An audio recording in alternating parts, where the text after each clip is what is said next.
जय सिया राम दोस्तों। आप सभी का हमारे चैनल पर एक बार पुनः स्वागत है।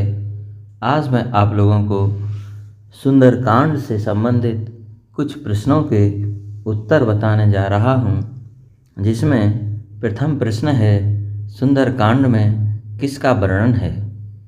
सुंदरकांड रामचरितमानस का एक कांड है जिसमें हनुमान जी का सीता माता की खोज करना और हनुमान जी का विजय होना आदि का वर्णन है।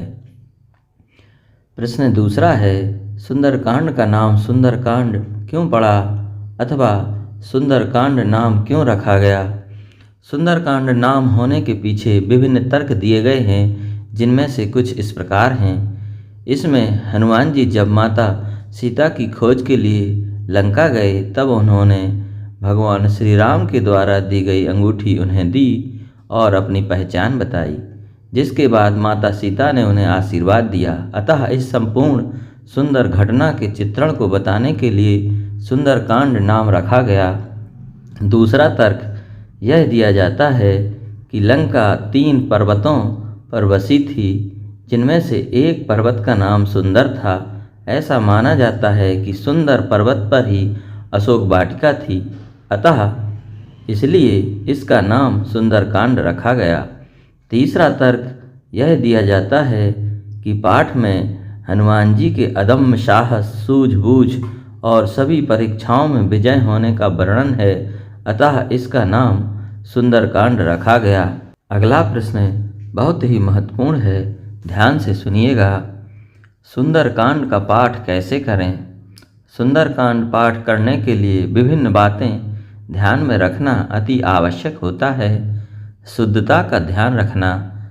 आप जब भी सुंदरकांड पाठ का पाठ करने जा रहे हैं तो यह ध्यान रखें कि आपका शारीरिक और मानसिक रूप से शुद्ध होना अति आवश्यक है।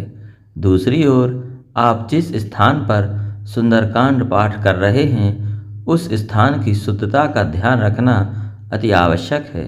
इसलिए सर्वप्रथम स्वयं को और अपने आसपास के स्थान को पूर्ण शुद्ध कर लें। आप साफ और स्वच्छ वस्त्र को ही धारण करें। यदि आप अकेले ही इस पाठ को कर रहे हैं तो अपने आसन को अलग रखें। आप घी अथवा तेल का दीपक भी लगा सकते हैं और साथ ही सुगंधित धूप भी लगा सकते हैं। आपको हनुमान जी की तस्वीर के साथ भगवान श्री राम की तस्वीर भी लगानी चाहिए। इसके बाद पुष्प की माला भी अर्पित करें। प्रसाद में आप लड्डू अथवा गुड़ और चने का प्रसाद भी लगा सकते हैं। इसके अलावा जो भी संभव हो सुंदरकांड पाठ पूर्ण करके ही उठना चाहिए। यदि कोई गलती हो जाए तो प्रभु से क्षमा याचना कर लें। सुंदरकांड पाठ के बाद प्रभु श्री राम की स्तुति अवश्य ही करें। अगला प्रश्न है, सुंदरकांड में कितने दोहे हैं। रामचरितमानस में तुलसीदास जी ने जो सुंदरकांड लिखा हुआ है उसमें करीब 60 दोहे हैं। अगला प्रश्न है, सुंदरकांड के बाद कौन सा कांड आता है। तो जैसा कि आप सभी जानते हैं कि रामचरितमानस में कुल 7 कांड हैं, जो इस प्रकार हैं। इनका क्रम भी इसी प्रकार से है, बालकांड, अयोध्या कांड, अरण्य कांड, किष्किंधा कांड, सुंदरकांड, लंका कांड, उत्तरकांड। अतः इस प्रकार हम देख सकते हैं कि सुंदरकांड के बाद लंका कांड आता है और उसके बाद उत्तरकांड आता है। अब एक बहुत ही महत्वपूर्ण प्रश्न है कि सुंदरकांड का पाठ करने से क्या लाभ होता है अथवा सुंदरकांड पाठ करने के क्या फायदे हैं। सुंदरकांड पाठ के विभिन्न लाभ होते हैं। सुंदरकांड के पाठ से प्रभु श्री राम और उनके भक्त हनुमान जी की कृपा जल्दी ही होने लगती है। सुंदरकांड के पाठ से हनुमान जी आसानी से प्रसन्न हो जाते हैं। सुंदरकांड के पाठ से समस्त ग्रह कलेश और नकारात्मक शक्तियाँ खत्म हो जाती हैं। यह साधारण सा दिखने वाला सुंदरकांड बहुत ही असाधारण फल देने वाला होता है। सुंदरकांड समस्त तांत्रिक बाधाओं को निष्प्रभावी कर देता है, अर्थात सुंदरकांड के आगे बड़े से बड़ा तंत्र, यहाँ तक कि मारण क्रियाएं भी निष्प्रभावी हो जाती हैं। सुंदरकांड के समस्त खराब ग्रहों, पितृबाधा, तंत्र बाधा, शत्रु संबंधी बाधाएं, कर्ज की बाधा आदि को दूर करता है।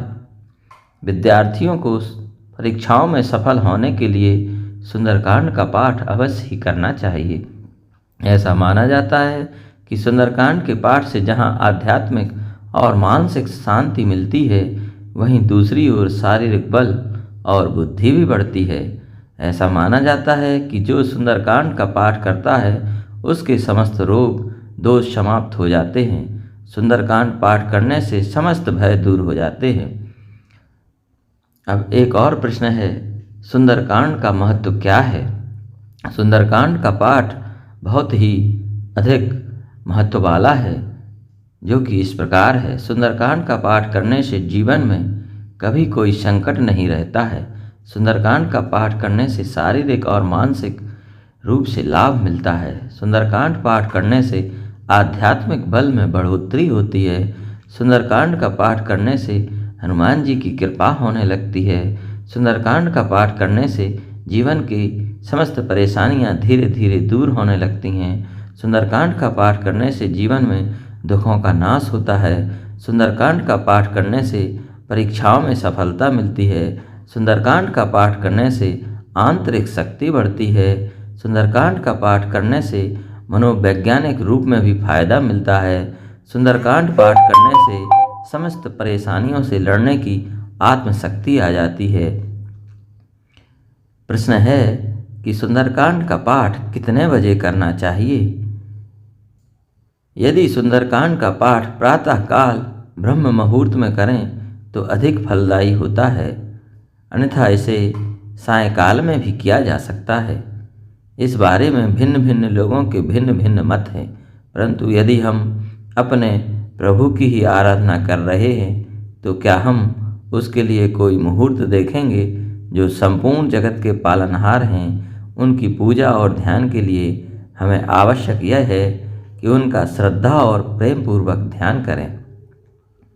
अगला प्रश्न है कि सुंदरकांड का मतलब क्या होता है?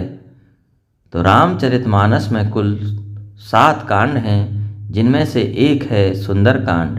इसमें हनुमान जी के द्वारा किए गए असंभव और महान कार्यों का वर्णन किया गया है, इसलिए इसे सुंदरकांड कहा गया है।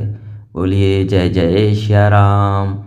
वीर बजरंग बली की जय। पवन पुत्र हनुमान की जय हो।